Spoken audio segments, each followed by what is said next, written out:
So continuing on with the Samsung Galaxy Z Flip comparisons, I'm going to compare it to a phone that's really unconventional and a lot of people might not even see a huge correlation with it, and I honestly don't see a correlation between these phones either, but every time I compare the newest Samsung phone to an iPhone 10, a lot of people are always interested in it. I'm not really too sure why, maybe because a lot of people own an iPhone 10, but we're going to go ahead and compare both of these, see how they both compare. Now, when the iPhone 10 came out in 2017, it did cost that price tag about like $1,000, which at the time it was one of the more expensive phones on the market, even more expensive than a lot of the Samsung Galaxy phones that were out. And then about like 2 years later we got the Galaxy Fold, and now we have the Z Flip, which are in the almost $1,400 price tags. And the iPhone 10 since then does not cost that $1,000. On Amazon you can pick one up for around $400, which is actually a really cheap price to pay for a phone like this. Where the Samsung Galaxy Z Flip is costing, like $1,400 right now. I'm sure in the used market they'll eventually go down in price, but Samsung is still doing this thing where they're kind of, slowly releasing them. And apparently there's like a delay in the process in China of getting these things out and made. So who knows the next time that Samsung's going to push out another release for these. But the iPhone 10 right now you can pick up on Amazon for that price. And that's a huge advantage for the iPhone 10. And price per value, you're almost getting a better price per value on an iPhone 10 than a Samsung Galaxy Z Flip, if I'm being honest. If you want to pick up an iPhone 10 for around that $400 price tag, I'll leave a link down. The first link down in the description will take you to Amazon. You can buy from there and help support the channel at the same time. Looking on the front of both phones, the iPhone 10 has a Super Retina OLED 5.8-inch display, and it's a really good display. It's 1125 by 2436 pixels, and really it's more or less the same of what I expect from even the newer iPhones. It's really holding up very well. I'm pretty sure Samsung sources these panels too, so they make these panels for the iPhones, and Samsung did a tremendous job with it. One really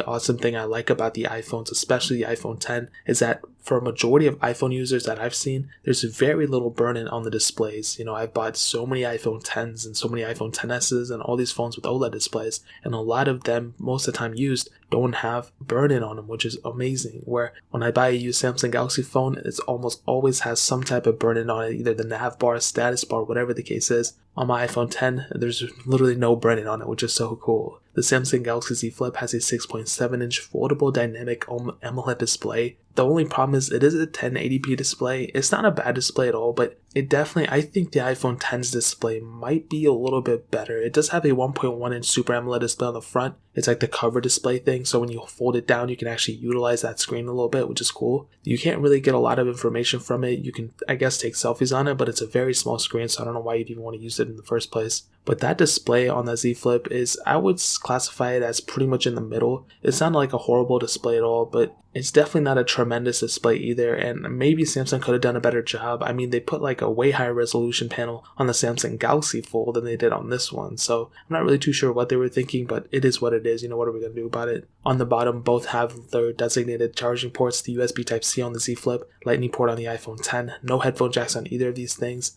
On the back, glass backs on both we have dual camera setups on both as well. It's hard to say what the back and the front is because the Galaxy Z Flip does fold, so it's kind of confusing a little bit. Both phones will lack microSD card slot support, which is really weird because the Z Flip costs so much and the Samsung Galaxy S20 has a microSD card slot, but the Z Flip doesn't, which is a really weird thing. So the Z Flip also has face recognition kind of unlocking feature, but it does have a fingerprint sensor built into the power button, which is awesome. The iPhone 10 has Face ID, and between both, one doesn't really outperform the other one in terms of the way they feel in the hand. Of course, the Z Flip has that novelty feature of it being folding and unfolding, but really, since I've owned it, practically, it just doesn't really make much sense to do it. I mean, of course, you're going to have to do it if you own it to unfold it and everything, but I wouldn't spend more money to have a folding phone like this just yet. If it had some crazy cool features that were like exclusive to this phone, then 100% I would, but there's really nothing that makes me want to pick up this phone because it's a watered down version of a Galaxy S10 in a way, you know what I mean? So there's really no point to pick it up because it doesn't have any features that the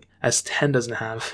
And that phone came out last year, which is crazy. So in terms of the outside, that really pretty much covers it. Now hitting on the software, the iPhone 10 came out with iOS 11.1.1. You can get iOS 13 on it, and it's going to last for a couple more years in terms of software. I'm going to assume that it's probably going to last as long as the iPhone XS and XR. Now I could be wrong, I've been wrong before, but I could be right too, and I'm not really too sure. It's kind of in the middle of what's going to happen here, but the iPhone X is definitely going to last for a very, very long time still. Whereas on the Samsung Galaxy Z Flip, it's kind of going to last a long time too, but definitely not as long as the iPhone X when that one started. The Galaxy Z Flip is starting with One UI 2, which is on Android 10, and it's going to get One UI 3 and potentially One UI 4. I'm not really too sure. The thing is, and the main issue is that I'm not really too sure how long the foldable phones are getting the software updates, because if you look at the Samsung Galaxy Notes, those technically don't get the same amount of softwares as the Samsung Galaxy S series for that year. So I'm pretty sure the Z Flip's going to last as long as the S20, so I'm pretty sure it's going to get One UI 3 and One UI 4. But even then, the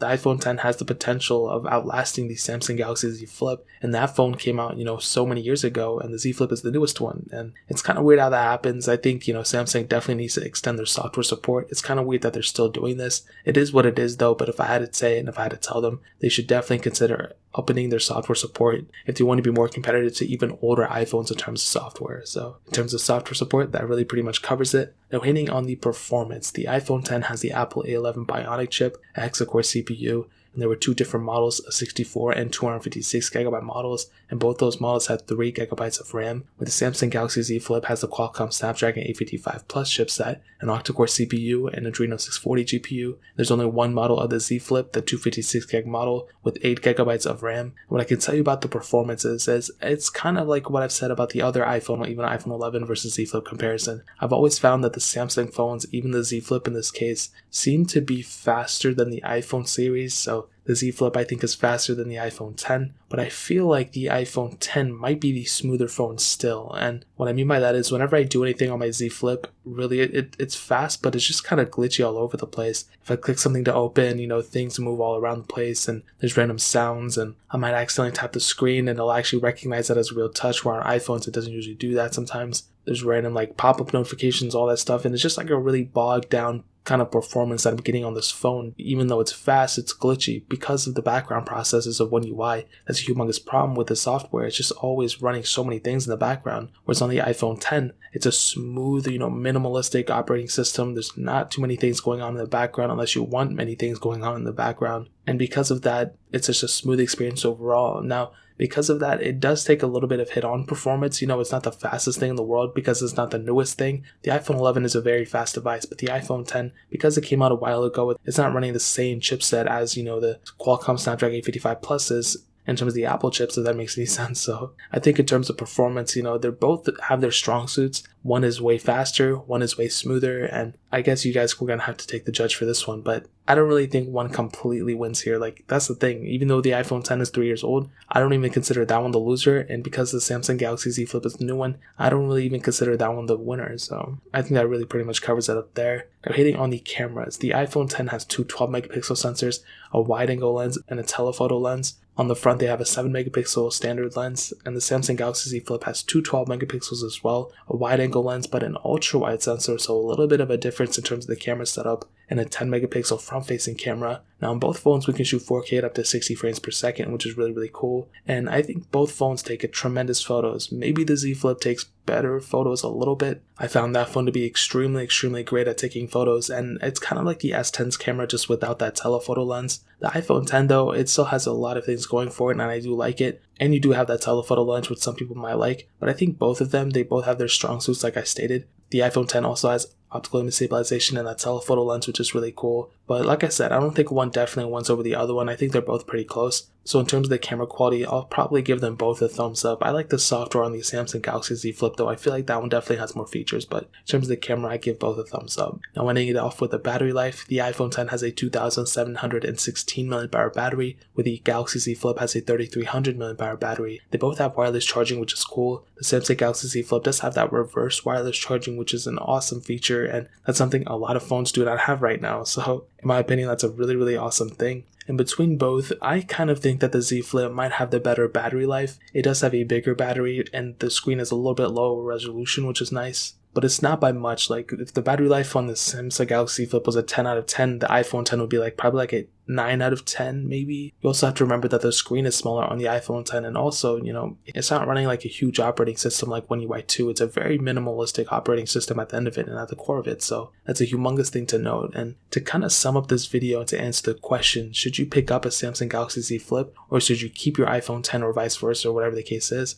And I'll tell you, for a better value per dollar, you're getting a much better value per dollar on an iPhone 10 over a Samsung Galaxy Z Flip. In my opinion, there's really no reason to pick up a Z Flip. Once those things depreciate in value, then I would kind of recommend it. Before that $1,400, it's not worth it at all. I would way recommend picking up an S10 Plus. And you can get those things for like $400, probably like less than $500 right now. And that is a humongous value per phone that you're getting from that phone than you are from a Z Flip, to be honest. So the Z Flip is good if you have all the money in the world and you just want to flex on people. But other than that, I would not recommend picking up this phone at all. Like I said, if you want to pick up an iPhone 10 or even an S10 Plus, I'll leave those linked down in the description so you can get it from there. But that is pretty much it. If you guys have any other questions or anything, leave it down in the comment section as well. Hit that like button, that would mean so much, but definitely hit that subscribe button. Every single subscriber that we get really does count, so it means so much if you guys could hit that. Also check out the other links down in the description as well. My Twitter, my Instagram, my second channel, all those links are linked down below. I'd really appreciate if you guys could check it out. More importantly than everything else, I love every single one of you guys. Hopefully I'll catch you guys in the next video. Peace out till then.